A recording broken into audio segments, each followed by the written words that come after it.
오늘 아침에 저희들이 디모데후서 1장과 2장을 읽었습니다. 여러분, 디모데후서는 바울 사도의 13개의 서신 중에서 가장 마지막에 쓰여진 서신이 됩니다. 그래서 이것은 유언장과 같은 내용의 성격을 담고 있습니다. 바울 사도가 AD 67년 또는 68년경에 참수형을 당하기 전에 2차 로마 감옥에 투옥했을 때 마지막으로 쓴 서신이 바로 디모데후서입니다. 그래서 그 깊이가 다른 서신에 비해서, 물론 다른 서신도 다 성령에 의해서 그 인도하심 속에 쓰여졌기 때문에 우리에게 큰 은혜를 줍니다만, 특히 디모데후서는 우리 가운데 더 큰 은혜를 우리가 줍니다. 그런 배경하에서 이 말씀을 우리가 깊이 묵상하면은 우리 가운데 인생의 후반부를 살아가는 우리에게 큰 도움이 되고, 또 하나님께 영광 돌리는 그런 아름다운 삶이 우리 가운데 펼쳐질 줄 압니다. 특히 여러분, 디모데후서 내용 중에서 4장으로 되어 있는데요.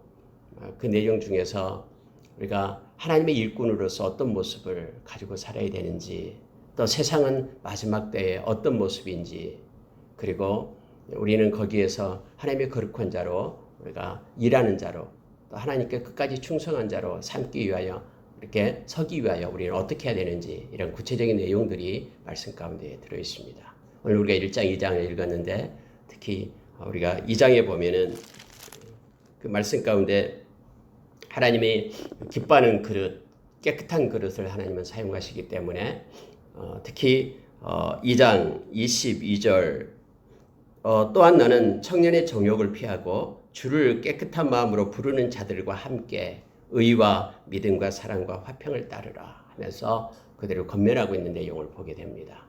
우리는 여기서도 나왔습니다마는 주를 깨끗한 마음으로 부르는 자들과 함께, 그래서 서로 연합하면서 마지막 때 거룩한 자들은 서로 연결해서 함께 우리 주님을 따르는 군사로 또 세워짐을 우리를 말씀을 통해서 봅니다. 점점 거룩한 이들은 거룩해지고 악한 자들은 악해지는 그런 세상 속에서 하나님의 의와 믿음과 사랑과 화평을 따르면서 마지막 때를 살아갈 것을 우리에게 권면하고 있습니다.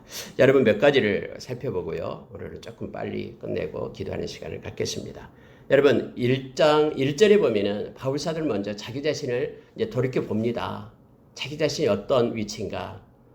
자기 자신이 지금까지 하나님의 일꾼으로서 살아오면서 감옥에 있으면서 먼저 자기 자신을 돌아보는 거예요. 물론 바울의 서신 중에요, 앞에 부분은 다 인사로 나옵니다만은 의뢰 인사가 아니라 자기 자신을 돌이키는 그런 말씀, 둘러보는 말씀을 보게 됩니다. 자, 1장 1절 보십시오. 하나님의 뜻으로 말미암아 그리스도 예수 안에 있는 생명의 약속대로 그리스도 예수의 사도된 바울은 하면서 사랑하는 아들 디모데에게 편지하노니 하나님 아버지와 그리스도 예수 우리 주께로부터 은혜와 긍휼과 평강이 내게 있을지어다. 그래서 인사를 합니다. 네, 여러분, 여기서요, 하나님의 뜻으로 말미암아, 이것이 가장 먼저 나옵니다. 내가 나된 것은 하나님의 은혜로 되었다라고 고린도후서 12장에서 우리에게 말해주고 있죠. 바울 사도는 모든 것들이 하나님의 뜻 가운데, 하나님의 은혜 가운데 이루어졌다라고 고백합니다. 내가 사도된 것, 내가 내 스스로 된 것이 아니라 하나님의 뜻 가운데 된 것이다. 이 하나님의 뜻이 마음 가운데 있어야지만이 우리는 동력을 얻게 됩니다. 만약에 하나님의 뜻이 없으면요, 이 하고 있는 일이 도중에 멈추게 됩니다. 이것이 하나님의 뜻인가 아닌가 이렇게 결정하지 못하고 있다 그러면은 앞으로 나갈 수 있는 추진력을 상실해 버립니다. 우리가 그래서 하나님의 뜻을 우리는 언제나 붙잡아야 됩니다. 어떤 일을 하든, 내가 어떤 자리에서든 하나님이 나를 세우신 것이 하나님의 뜻 가운데 있다라는 사실을 내가 알아야지만이, 또 그걸 깨달아야지만이 나에게는 힘이 생기고 소망이 생기고, 하나님의 뜻이라면 하나님은 반드시 성취하기 때문에 그렇습니다. 데살로니가전서 5장 24절에서 하나님께서는 미쁘시다라고 말합니다. 너희를 부르신 이는 미쁘시니 그가 또한 이루시리라 라고 성경 우리에게 말씀해 주셨죠. 하나님의 뜻을 우리에게 가르쳐 주신 분은 성령님이에요. 고린도전서 2장에서 8절 이하에서 우리에게 가르쳐 주죠. 사람은 하나님의 뜻을 알지 못합니다. 왜냐하면 하나님의 영만이 하나님의 그 깊은 것까지 통달하신다고 말하면서 우리의 눈을 열고 귀를 열고 마음을 열어서 하나님의 뜻을 가르쳐 주신 분이 성령님임을 우리에게 말해주고 있죠. 그리고 여러분, 하나님의 뜻은 하나님께서 성령을 통해서 기록된 말씀 가운데 있음을 압니다. 여러분, 우리가 무슨 일을 할 때는 반드시 먼저 이것이 하나님의 뜻인가를 물어야 됩니다. 바울사는 지금 옥에 갇힌 것도 하나님의 뜻이고 지금까지 나를 사도로 세운 것도 하나님의 뜻이고 그래서 하나님의 뜻으로 말미암아 내가 사도로 서서 지금 여기까지 왔다라고 자신을 돌이키면서 그렇게 확증하고 있는 내용입니다. 하나님의 뜻으로 오늘 우리는 향하고 있습니까? 하나님의 뜻 가운데 저와 여러분을 직분자로 세웠다라고 믿고 있습니까? 그러면은 하나님께서 우리에게 주신 힘과 능력으로 남은 생을 힘있게 살아가는 저와 여러분 되기를 원합니다. 또 하나는요, 그리스도 예수 안에 있는 생명의 약속대로 여러분 생명은 다른 데는 없습니다. 오직 이 생명은 그리스도 예수 안에만 생명이 있습니다. 그래서 이 생명의 약속으로 우리를 불렀다. 나를 불렀다라고 지금 바울사도는 말하고 있는 거예요. 여러분, 우리가 예수 그리스도가 우리 가운데 있기 때문에 우리는 생명을 얻은 자입니다. 우리 주님께서는 요한복음에서는 계속해서 그렇게 말씀해 주고 있죠. 생명에 대해서 말합니다. 내가 생명의 떡이다. 또 생명의 빛이다. 내가 길이요 진리요 생명이다. 내가 부활이요 생명이다. 계속해서 나를 믿는 자는 죽어도 살겠고 하면서 이 생명에 대해서 우리에게 말씀해 주고 있습니다. 예수 안에만 생명이 있습니다. 생명이 아닌 것은 다 가치가 없는 것입니다. 그래서 우리가 예수님을 중심으로 예수님을 섬기고 생명 얻는 자로서 남은 생을 살아야 됩니다. 그러니까 바울사도가 하나님의 뜻과 예수 안에 있는 이 생명, 이 약속에 의해서 내가 사도로 부름을 받았다라면서 자기의 정체성을 확실히 합니다. 비록 감옥에 있어서 우리는 때로 그렇게 말할 수 있죠. 하나님 이게 뭡니까? 내가 지금까지 30년 이상 동안 하나님을 위하여 그렇게 살아왔는데 내 마지막에 이 감옥에서 이슬로 살아야 됩니까? 이런 불평과 원망이 있을 수 있잖아요. 그런데 여러분, 이 모든 것들이 하나님의 뜻과 생명 되신 예수 그리스도 안에서 내가 세우심을 받았다라고 바울사도는 믿고 있고 거의 확신하는 그런 자기 정체성이 있었기 때문에 담대하고 지금 디모데에게 또 이 말씀을 읽는 저와 여러분에게 이 글을 쓰고 있음을 보게 됩니다. 예수의 생명을 가진 자, 하나님의 뜻 가운데 선 자, 저와 여러분의 모습임을 말씀을 통해서 우리가 확증하기를 원합니다. 그러면서 여러분 이제 디모데에게는요 우리가 은혜와 평강을 많이 얘기하죠. 인사할 때 은혜와 평강이 있기를 원한다 이렇게 말하는데 여기에서는 긍휼이 하나 더 들어갑니다. 즉 은혜와 긍휼과 평강이 내게 있을지어다. 이 긍휼이 뭡니까? 하나님의 그 마음이죠. 컴패션을 얘기합니다. 이 하나님의 마음을 가지고 살 것을 말해주고 있는 거예요. 하나님의 은혜 그리고 하나님의 평강 그리고 하나님의 마음인 그 하나님의 긍휼의 옷을 너가 입고 그런 하나님의 마음으로 그렇게 사역을 하고 또 하나님의 사람으로 설 것을 지금 요청해 주고 있습니다. 은혜와 긍휼과 평강이 저와 여러분에게도 가득 넘치기를 원합니다. 여러분이 이제 3절에 보니까요. 바울사도가 밤낮 간구한다. 기도하는 모습이죠. 근데 너를 생각하여 청결한 양심으로 조상책부터 섬겨는 하나님께 감사하고 내 눈물을 생각하고 이렇게 되죠. 청결한 양심. 너를 생각할 때마다 깨끗한 양심이 생각난다라는 거예요. 바울사도는 늘 이 양심에 대해서 계속해서 말하고 있다 있죠. 선한 양심, 신앙의 양심, 양심이 깨끗해져야 된다. 그래야지 우리가 하나님을 잘 섬길 수 있다. 이렇게 성경은 또 히브리서 9장 14절에서 우리에게 가르쳐주죠. 근데 디모데에게 내가 청결한 양심이 있다라는 그것에 대해서 너무나 감사하다라고 얘기합니다. 양심은 보이지 않습니다. 겉모습으로는 모릅니다.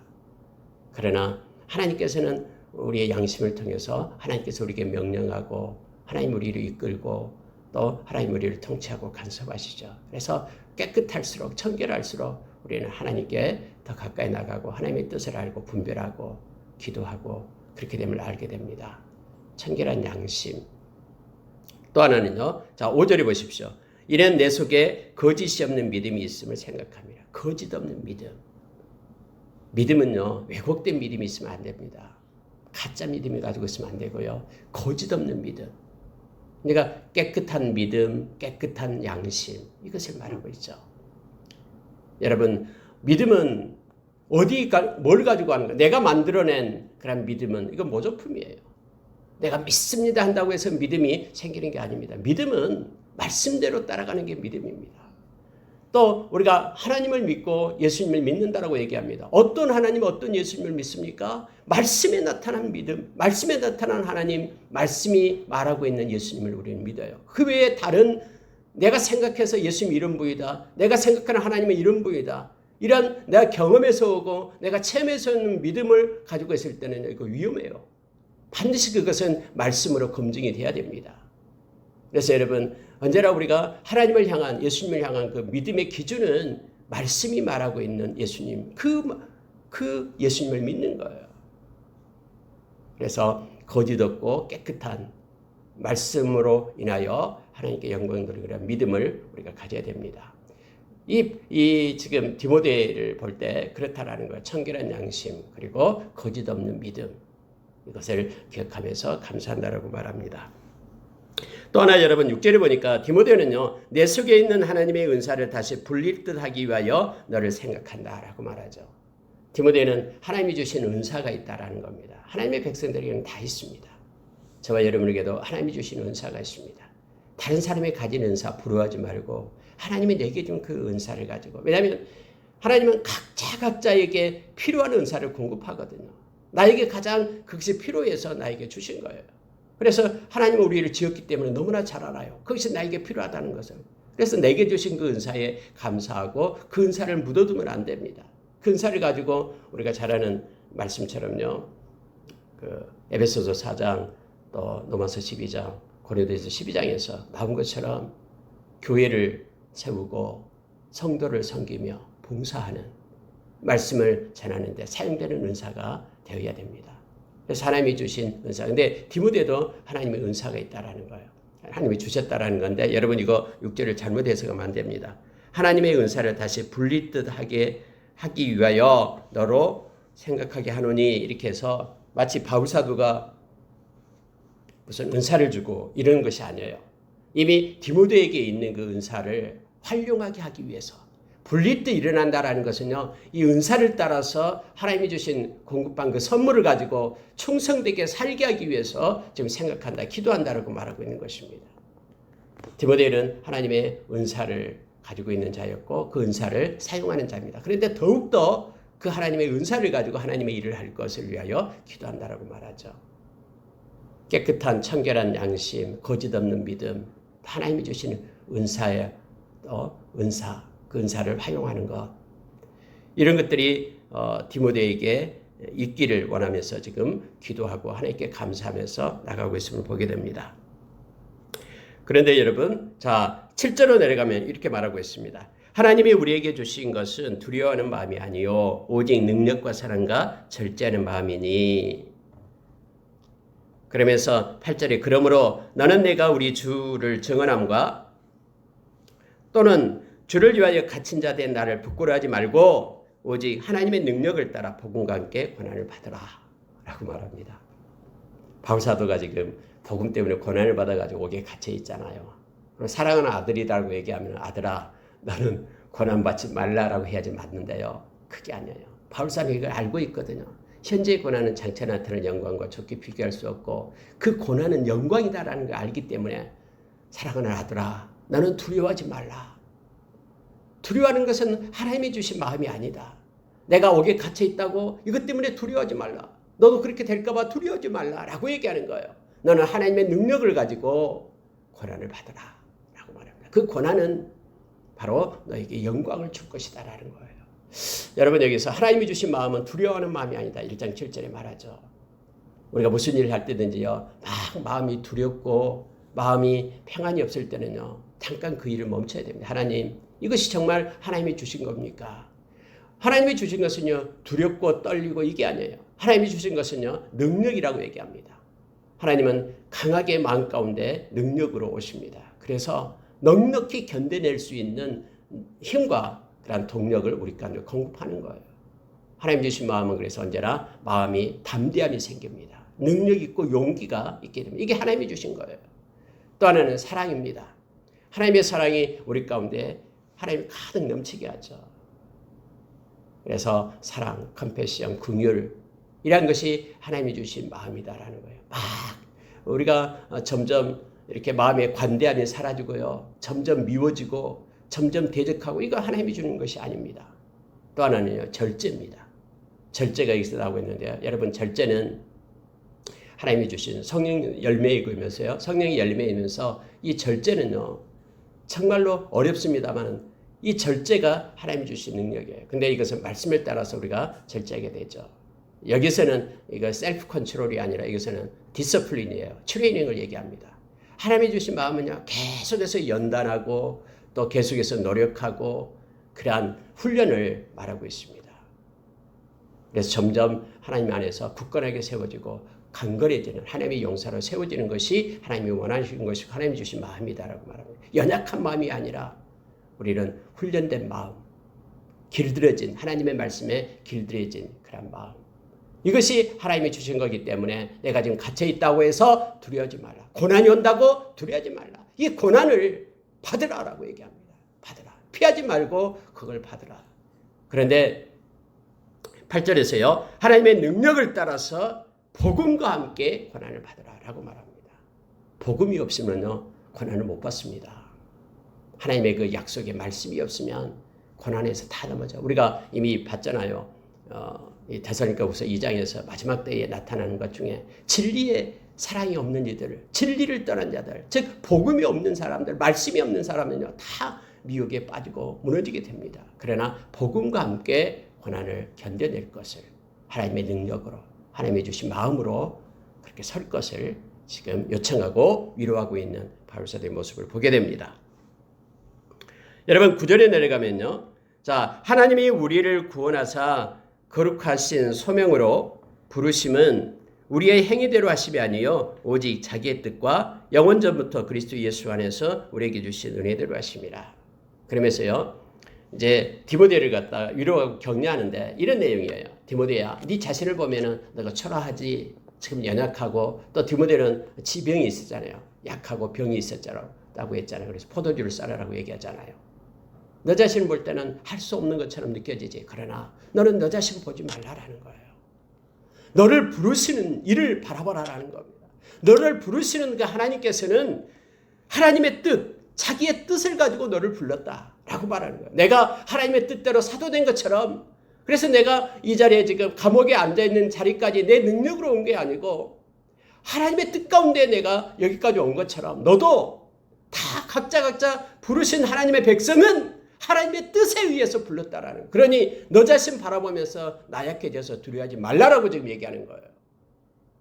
또 하나는 여러분, 영원전부터 은혜 안에서, 즉 그리스도 예수 안에서 우리에게 주신 은혜로 너를 부르신 것이다. 너가 자격이 있어서 뭐 막 열심히 일할 수 있는 자격이 있어서 일꾼으로 직분자로 부른 게 아니다라는 거예요. 하나님의 은혜로서 너를 불렀고 하나님의 뜻으로 불렀기 때문에 너는 담대해라.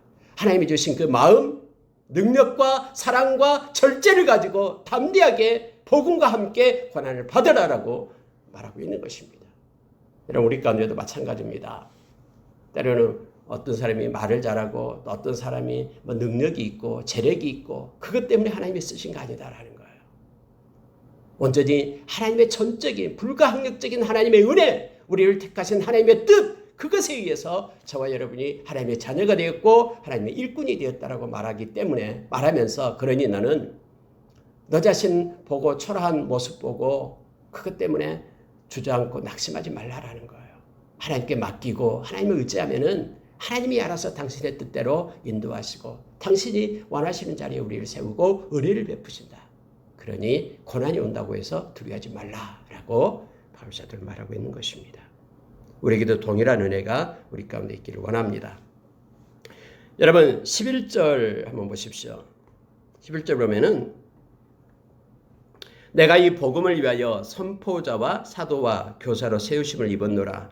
이로 말미암아 내가 또 이 고난을 받되 부끄러워하지 아니함은 내가 믿는 자를 내가 알고 또한 내가 의탁한 것을 그날까지 그가 능히 지키실 줄을 확신합니다. 바울사는 그렇게 말합니다. 나도 부끄러워하지 않는다. 나는 복음을 절대 부끄러워하지 않는다. 나도 고난을 받고 있다. 너도 고난을 받으라. 근데 내가 부끄러워하지 않는 이유가 있다고 말합니다. 그게 내용이 뭐냐면요. 내가 믿는 자를 내가 알고 이거예요. 내가 믿는 자 예수 그리스도, 그를 내가 알고 있다. 여러분은 예수 그리스도를 알고 있습니까? 예수 그리스도를 알고 있는 것, 예수님을 아는 것만큼 우리는 믿을 수 있고요. 또 그분을 떠나지 않고 그분의 힘을 의지하면서 동행할 수가 있습니다.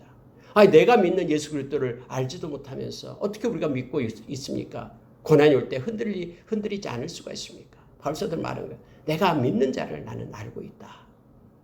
또한 이걸 말합니다. 또한 내가 의탁한 것을 그날까지 그가 능히 지키실 줄 확신합니다. 이게 믿음이죠. 내가 주님께 기도하고 간구했던 모든 것들 신실하신 그분께서 하나님의 때에 이루실 것을 나는 확신한다. 그분이 주는 마음을 가지고 그래서 나는 주님을 믿고 있기 때문에 나는 부끄러워하지 않고 고난을 받는다. 라고 지금 바울사도는 말합니다. 우리 주님에 대한 절대 신뢰가 없다면 우리도 고난이 오면 떠나가게 될 겁니다. 바울사도처럼 저와 여러분은 우리 주님을 절대 신뢰해야 됩니다. 그래야지만이 우리가 광야에 있다고 할지라도 주님을 의지할 수 있어요. 나의 생명이 경각에 달려있다 할지라도 그 순간까지 우리는 주님을 의지하고 믿음으로 살아갈 수가 있습니다. 그렇지 않을 때요, 주님을 알지 못하고 주님에 대한 이 절대 신뢰가 없을 때에는 우리는 상황에 따라서 우리의 믿음이 약해지고 믿음을 떠나게 됩니다. 바울사도는 내가 주님을 알고 주님께서 이루실 것을 나는 확신한다. 그러기에 나는 고난을 받고 부끄러우지 않는다. 복음을 부끄러우지 않는다라고 고백하고 있습니다. 이 고백이 저와 여러분의 고백이 되기를 원합니다. 13절 보면은 너는 그리스도 예수 안에 있는 믿음과 사랑으로서 내게 들은 바 바른 말을 본받아 지키고 우리 안에 거하시는 성령으로 말미암아 내게 부탁한 아름다운 것을 지키라. 바울사도 말합니다. 너는 아름다운 것을 지키라. 너는 바른 말을 본받아 지키라. 아름다운 것을 지키라. 그것이 유언과 같은 것이죠. 디모데에게 그렇게 말합니다. 자, 바른 말을 말할 때 이 바른 말이 뭡니까? 유앙겔리온이요. 바른 말, 바른 교훈, 복음을 얘기합니다. 너는 어떤 순간에도 복음을 지켜라. 하나님의 말씀을 보존할 것을 얘기합니다. 그리고 우리 안에 거하시는 성령으로 말미암아 그렇습니다. 복음을 지킬 때 어떻게 복음을 지켜내요? 어떻게 그 말씀을 내가 보존하고 지켜내요? 나는 힘이 없고 능력이 없는데 엄청난 세상의 권세 앞에서 어떻게 말씀이 지켜내죠? 우리의 힘으로 지킨 거 아닙니다. 오늘 성경은 분명하게 이렇게 말합니다. 14절에 우리 안에 거하시는 성령으로 말미암아. 우리 안에 거하시는 그 성령님, 요한일서 4장 4절의 말씀처럼 우리 안에 거하시는 이가 세상에 있는 이보다 더 크기 때문에 우리는 넉넉히 지켜낼 수 있고요. 이 말씀을 보존할 수가 있습니다. 말씀을 믿음으로 우리는 살아갈 수가 있음을 압니다. 우리 안에 거하시는 성령으로 말미암아 내게 부탁한 아름다운 것을 지키라. 이게 또 아름다운 것이고 복음을 얘기하고 있습니다. 디모데가 잘 지키도록 부탁받는 그런 아름다운 것은 곧 복음입니다. 복음을 잘 지키는 일은 당시 디모데가 사역하고 있는 에베소 교회에 특히 중요했습니다. 왜냐하면 그곳에서 거짓 교사들이 온갖 헛된 말과 거짓된 지식으로 복음을 변질시키고 있었기 때문에 이 아름다운 것, 복음을 지키고 사수할 것을 지금 말하고 있습니다. 그런데 성령께서 지켜주실 것이다. 성령으로 말미암아 그걸 지켜내라 라고 말하고 있습니다. 오늘날도 마찬가지입니다. 저와 여러분이 받은 이 생명의 복음, 하나님 우리를 부르실 때까지 우리가 잘 지켜내야 됩니다. 그리고 그 누군가에게, 우리 후대에게 이 생명의 말씀을 그대로 전달하고 하나님 앞으로 우리는 가야 됩니다. 아름다운 것을 지켜내야 됩니다.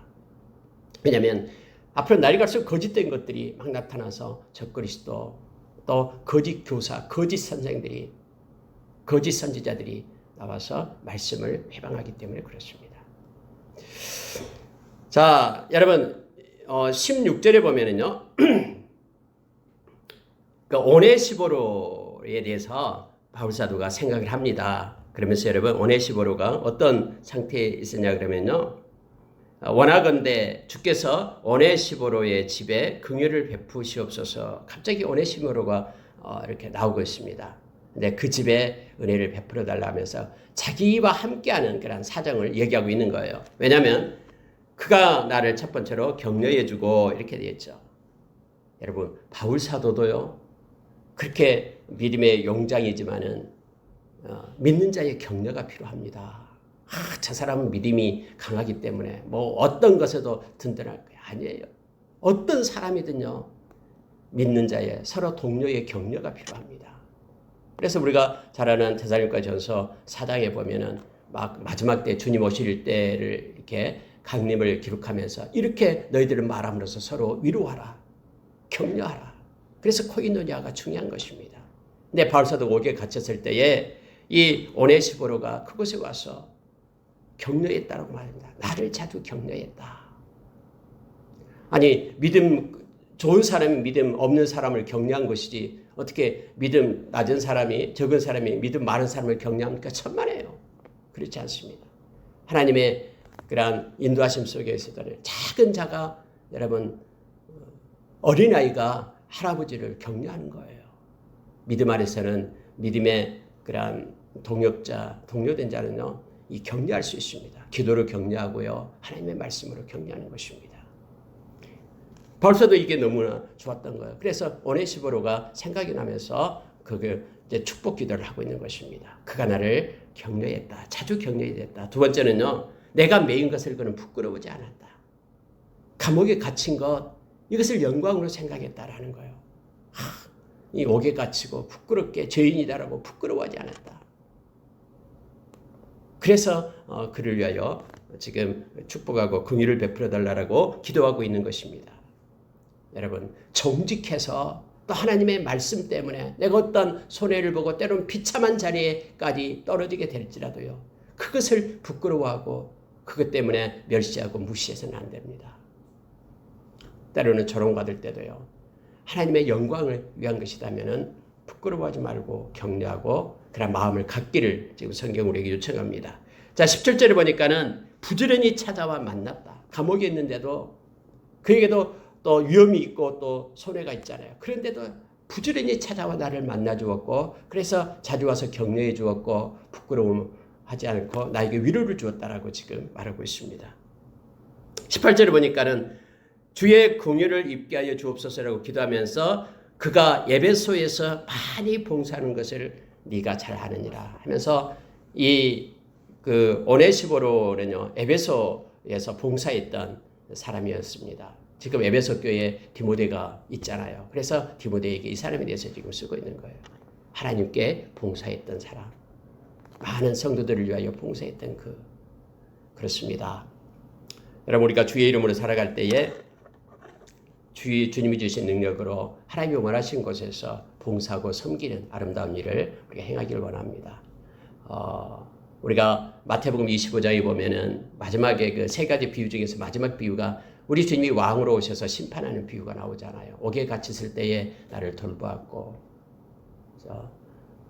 배고플 때 먹을 걸 주고, 나그네 됐을 때 돌봤고, 병들었을 때 돌봤다라는 것.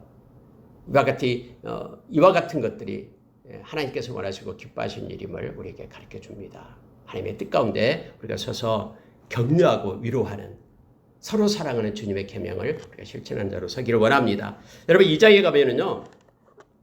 2장에 보면은 내 아들아 그러므로 너는 그리스도 예수 아래 있는 은혜 가운데 강하고 또 내가 많은 증인 앞에서 내게 들은 바를 충성된 사람들에게 부탁하라. 그들이 또 다른 사람들을 가르칠 수 있으리라. 여러분 이 디모데에게 부탁하고 있는 내용이 그겁니다. 첫째가 뭐냐면요.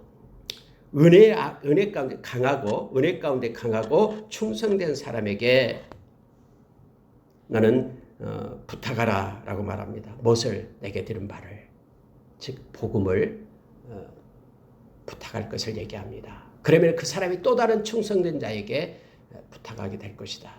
다시 말하면 복음을 지키고 있다가 복음을 누군가에게 전달할 것을 요청하고 있는 거예요. 근데 그 사람이 누구냐면은 바로 은혜에 강하고 충성된 자.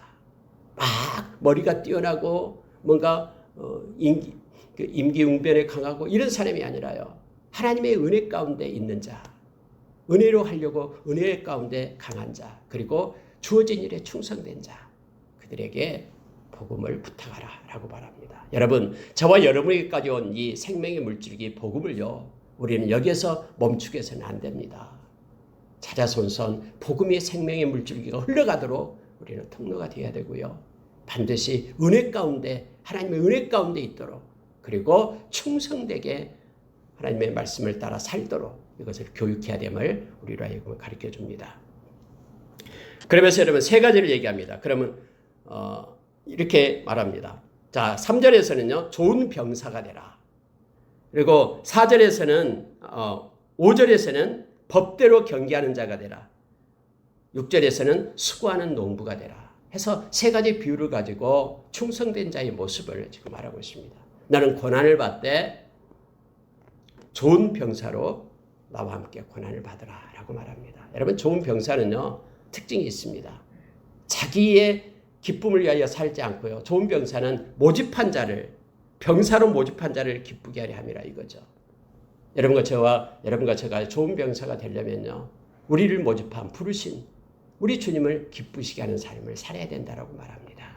내가 기뻐하는 삶을 사는 것이 아니라 하나님이 기뻐하는 삶을 살아야 된다고 말합니다. 그리고요. 저와 여러분이 경계하는 자, 승리하는 자가 되려면 반드시 법대로 경계하는 자가 돼야 됩니다. 룰을 어기면 아무리 빨리 달려가도요. 그는 실격이 되죠. 그럼 법대로 경계한다는 게 뭡니까? 말씀이에요. 법이 뭡니까? 말씀입니다. 다음에 법을 가지고 마지막에 심판 앞에 우리가 서야 돼요. 말씀 앞에 서게 됩니다. 그래서 우리가 이 세상을 살아갈 때는요. 경기자라면은 하나님 앞에 서서 상을 받을 자라면은 우리는 하나님의 말씀을 따라 살아가는 자가 되어야 됩니다. 그다음에 수고하는 농부가 곡식을 먼저 받는 게 마땅하다. 농부는요. 수고해야 됩니다. 지금 이렇게 김을 맬 때는 가서 김을 매야 됩니다. 물을 댈 때는 물을 대야 됩니다. 충성스럽게 수고하는 하나님께서 주신 것을 가지고 그 자리에서 충성스럽게 주님 오실 때까지 수고하는 농부처럼 우리가 살 것을 원합니다. 그래서 이 세 가지를 가지고 너는 이렇게 살아라라고 충성된 자로 살아라고 지금 바울사도는 말하고 있습니다. 자, 여러분 11절로 가겠습니다. 미쁘다 이 말이여 우리가 주와 함께 죽었으면 또한 함께 살 것이요 참으면 또한 함께 왕노릇 할 것이요 우리가 주를 부인하면 주도 우리를 부인하실 것이라. 우리는 미쁨이 없을지라도 주는 항상 미쁘시니 자기를 부인하실 수 없으시리라. 여러분 우리는 이랬다 저랬다 하잖아요. 근데 주님은요 미쁘셔요. 변함이 없습니다. 그래서 우리를 부르시는 미쁘시니 그가 또한 이루시리라라고 말씀하고 있는 거예요. 그래서 우리는 미쁘신 주님을 의지하는 거예요. 그 주님께서 약속하신 것은 그대로 성취됩니다. 그래서 우리가 말씀을 붙잡고 있는 것입니다. 그래서 여러분 미쁘다 계속해서 미쁘다라는 말이 나옵니다. 미쁘다라는 것은요 신뢰한다라는 뜻이죠. 변함이 없다라는 것, 믿음직스럽다라는 뜻입니다. 주님은 흔들림이 없다라고 말합니다. 그러니 우리가 주와 함께 죽고 주와 함께 살고 주와 함께 왕노릇하고 주님이 그렇게 약속했기 때문에 그 말씀을 믿으라라는 겁니다. 미쁘신 그 말씀은 주님의 흔들림이 없기 때문에 그 말씀을 따라서 고난을 받으라. 고난 중에도 받으라라고 말합니다. 그래서 참으면이라는 단어가 나오죠. 고난 중에 참으면 주님과 함께 틀림없이 왕노릇할 것이다 라고 성경 말합니다. 요한계시록이 우리에게 말했죠. 우리가 주님과 함께 왕노릇하게 될 것이다 라고 말합니다. 자 15절로 가겠습니다. 나는 진리의 말씀을 옳게 분별하며 부끄러울 것이 없는 일꾼으로 인정된 자로 자신을 하나님 앞에 드리기를 힘쓰라. 말씀을 옳게 분별하라라고 얘기합니다. 특히 말씀을 맡은 자에게 말하고 있습니다. 디모데에 너는 말씀을 맡은 자이기 때문에 말씀만을 옳게 분별해라. 다른 것 붙이지 말고 하나님의 말씀만을 옳게 분별해서 부끄러울 것이 없는 일꾼으로 하나님 앞에 드리기를 힘쓰라 라고 권면하고 있음을 봅니다. 특히 여러분요 16절에 망령되고 헛된 말을 버리라. 그들은 경건하지 아니하며 점점 나아가나니. 여러분 망령되고 헛된 말을 버리라라는 거예요. 때로는 사람들이요 또 말씀을 전할 때에도 막 그렇습니다. 막 우스갯소리를 하고 막 합니다. 헛된 말을 붙여서 그게 더 효과 있다고 생각하면서 그렇게 합니다. 그러나 말씀은 하나님이 성령에 의해서 이루어진 것이죠. 이 살아있는 말씀이 우리의 심령 속에 새겨져야 되죠. 다른 즐거운 어떤 말씀을 들었는데도 애야만 생각이 나는 거예요. 즐거운 그 내용만 말씀이 생각나야 되는데 그런 내용만 생각나면 안 되죠. 망령되고 때문에 이 망령되다라는 단어가요. 하나님께서 금지한 그 문턱을 넘어서다라는 뜻이에요. 문턱을 넘어서는 것이 망령되다. 그러니까 하나님의 그런 말씀의 그 틀을 넘어가는 것을 망령되다. 이렇게 말합니다. 하나님이 허락하지 않는 것. 그래서 이거는 경건의 반대말이 망령이라는 뜻으로 쓰이게 됩니다. 하나님을 무시하고요. 말씀 밖에서 내가 행한다라는 것이 망령된다라는 것을 말합니다. 망령되고 헛된 말을 버리고 버려라. 그들은 경건하지 아니하며 점점 나가다. 그래서 경건이라는 게 뭡니까? 하나님과 함께하는 것. 이것이 경건이다 그랬죠. 너는 경건한 자로 살 것을 요청하고 있습니다. 자, 19절을 보십시오. 그러나 하나님의 견고한 터는 섰으니 인침이 있어 이르시되 주께서 자기 백성을 아신다 하며 또 주의 이름을 부르는 자마다 불의에서 떠날지어다 하였느니라. 하나님의 견고한 터가 서 있다라고 말하면서요. 주님은 우리를 다 알고 계십니다. 그리고 주를 부르는 자, 주의 이름을 부르는 자는 불의에서 떠나라. 하나님의 의를 가지고 살라. 이렇게 말씀하고 있다라고 말합니다. 여러분, 주님의 이름을 부른다라는 것이요. 무슨 뜻입니까? 그것은 자기 자신을 가까이 주님께 속한 자로 고백한다는 뜻이에요. 그러니까 자기 자신은 기꺼이 하나님 앞에 하나님께 속한 자, 또 하나님을 가까이 나아가서 하나님과 동행한 자, 나는 하나님과 가까이 있는 자입니다. 기꺼이 하나님을 믿고 하나님께 속한 자입니다. 라고 고백하는 것이 그 하나님을 부르는 자라는 의미다. 물론 이게 기도하다라는 의미도 되고요. 또한 하나님께 속한 자라는 의미로도 쓰입니다. 그래서 여러분 성경에는 주의 이름을 부르는 자는 구원을 얻는다라고 말하죠. 나는 하나님 편에 속한 자입니다. 하나님 편에 속겠다면은 반드시 하나님의 의, 거룩한 자로 속한다. 가지고 서야 될 것을 말하죠. 불의를 행하면서 내가 하나님께 속한 자, 하나님의 이름을 부른다라고 말하면 안 되는 것임을 성경은 말해주고 있습니다. 주님은 다 알고 있습니다. 우리의 중심을 다 알고 있기 때문에 불의를 행하면서 난 하나님께 속한 자야 라고 말해도 주님은 알고 계신다라고 지금 성경 말합니다. 마지막 이것 보고 마치도록 하겠습니다.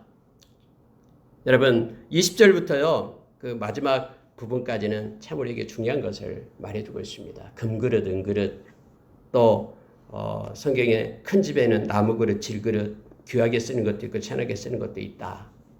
그런데 중요한 것은요. 그 재질이 문제가 아닙니다. 재료가 문제가 아니에요. 중요한 게 뭐냐면 용도가 사용하는 것이 문제입니다. 아무리 좋아도요. 하나님이 쓰시지 않으면 그건 아무것도 아니에요. 그래서 여러분 우리가 때로는 가진 것, 또 우리의 모양, 환경 이것이 중요한 게 아니라요. 정말로 하나님께서 나를 사용하고 있는가 이게 중요합니다. 그러나 많은 사람들은 그 가진 것을 원합니다. 내가 많이 가지고 싶고 많은 것을 누리고 있고 그러나 하나님이 진짜 원하는 것은 내가 쓰임을 받는 것을 하나님은 원하신다라는 것을 우리가 기억해야 됩니다. 나는 지금 우리의 그 어떤 금고 안에 얼마가 들어있는가 이게 중요한 게 아니라 나는 실제 삶 가운데서 얼마만큼 사용되고 있는가 이것이 더 중요하다라는 것을 성경은 가르쳐 줍니다. 깨끗해야 됩니다. 자기를 깨끗하게 하면 귀히 쓰는 그릇이 되어 거룩하고 주인의 쓰심이 합당하며 모든 선한 일에 준비함이 되리라. 그러면서 너는 청년의 정욕을 피하라. 정욕이라는 것은 자기의 육신을 따라 행하는 것을 얘기하죠. 이걸 피하라. 주를 깨끗한 마음으로 부르는 자들과 함께 깨끗한 마음으로 주님 앞에 청결한 양심을 가진 자, 선한 그런 양심, 신앙의 양심을 가진 자들과 함께 해라. 이거예요.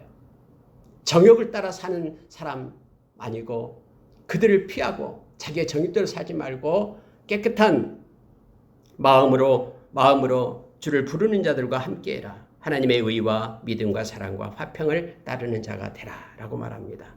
주의 종은 마땅히 24절입니다. 다투지 아니하며 모든 사람에 대하여 온유하며 가르치기를 잘하며 참으며 거역하는 자를 온유함으로 훈계할지니 혹 하나님이 그들에게 회개함을 주사 진리를 알게 하실까 하며 그들로 깨어 마귀의 올무에서 벗어나 하나님께 사로잡힌 바 되어 그 뜻을 따르게 하실까 함이라. 여러분 때로는 교회를 떠나고요. 믿음이 믿음을 버리는 이들이 있습니다. 그럴 때 우리는 어떻게 해야 되는가를 말씀을 말해줍니다. 그들을 온유함으로 훈계해라라고 얘기합니다. 그냥 모른 척하면 안 됩니다. 따라가서 온유함으로 하나님의 말씀에 길들여진 게 온유다 그랬죠. 말씀으로 권면을 해야 됩니다. 말씀으로 돌아와야 됩니다. 이렇게 예수를 떠나서는 안 됩니다. 이게 생명입니다. 반드시 돌아오십시오라고 말을 해야 됩니다. 이것이 파수꾼의 나팔입니다. 그래야지만이 그가 그 말씀을 듣고 깨달아서 회개해서 돌아오면은 진리를 알고 돌아오고 마귀의 올무에서 벗어나서 하나님의 뜻을 따르게 되면 얼마나 좋습니까? 이렇게 돼서 야고보서에서는 그렇게 하면은 그가 그의 생명을 구하는 자다라고 얘기합니다. 다니엘서 12장에서는 하늘의 별처럼 그가 빛나게 될 것이다라고 우리에게 가르쳐주고 있습니다.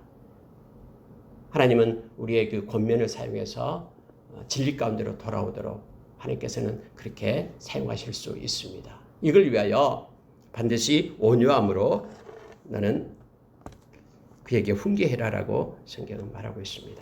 말씀을 마치겠습니다. 이 디모데에게 할 말이 많은 거예요. 바울 사도가 조목조목 지금 하나님의 사람으로서 사는 직분자로서 사는 그를 향해서 막 말씀을 여러 개를 말하고 있습니다. 조금 빨리 끝내려고 했는데 동일하게 끝내게 되었습니다.